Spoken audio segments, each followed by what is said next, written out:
മാത്രം സ്വീകരിക്കേണ്ട മറ്റൊരു പോരാട്ടം. ഒരുപുറം നുസാർ പൊൻകുന്നത്തിന്റെ കോട്ടയത്തിന്റെ പടയാളികൾ ഒരു പുറത്ത് പോരടിക്കുന്നുവെങ്കിൽ മറുപുറം വിന്നേഴ്സ് ഉള്ളനാട് വിജയിച്ചാൽ രണ്ടാം സെമിഫൈനൽ പോരാട്ടത്തിന്റെ പടപ്പുറപ്പാടിലേക്ക്, പരാജയപ്പെട്ടാൽ കളിയങ്കത്തട്ടിന്റെ 6ാം സമ്മാനം നാട് നൽകും, ആദരിക്കും. Kavilamma aluminium fabrications Kondad and gents fashion factory market junction Ramapuram നൽകുന്ന ക്യാഷ് അവാർഡ് നാട് നൽകും, ആദരിക്കും. കളിക്കളത്തോട് വിട പറയും. ആവേശകരമായ പോരാട്ടത്തിലേക്ക് വീണ്ടും നേരിയ ലീഡിന്റെ ആനുകൂല്യവുമായി വിന്നേഴ്സ് ഉള്ളനാടിന്റെ പോരാളികൾ മുന്നോട്ട് പോകുന്നു.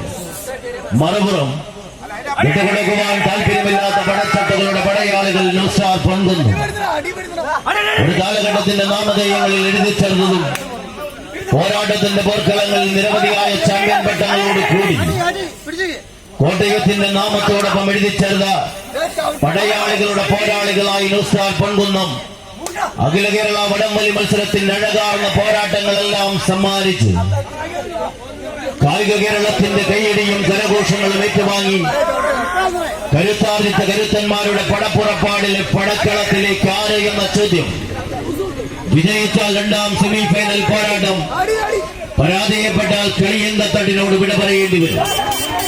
പ്രവീണന്റെ ജീവമടങ്ങുന്ന താരനിരയുമായി പടയാളികൾ നൌഷാദിന്റെ ശിക്ഷണത്തിൽ ഒരു പുറത്ത് എങ്കിൽ വിന്നേഴ്സ് ഉള്ളനാട് തന്റെ സംഘബലത്തിന്റെ പരിധിക്കുള്ളിൽ പാർവതി നിൽക്കുന്ന പോരാട്ടത്തെ ഇന്നും തിരിച്ചെടുക്കാതെ വലിച്ചടുപ്പിച്ച് പടക്കളത്തിലേക്ക് പാഞ്ഞു കയറുവാൻ പോരാട്ട വീര്യവുമായി വിന്നേഴ്സിന്റെ പോരാളികൾ ഒരു പുറത്ത്.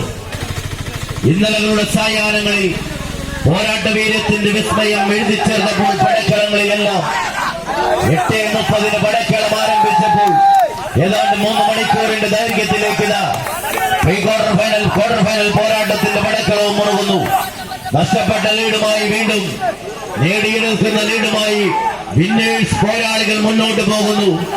വിട്ടുകൊടുക്കുവാൻ താല്പര്യമില്ലാത്തവർ പൊൻകുന്നത്തിന്റെ പടയാളികൾ അവസാന ലൈനിനരികിലേക്ക് വിന്നേഴ്സ്. ആദ്യ സെറ്റ് പോരാട്ടം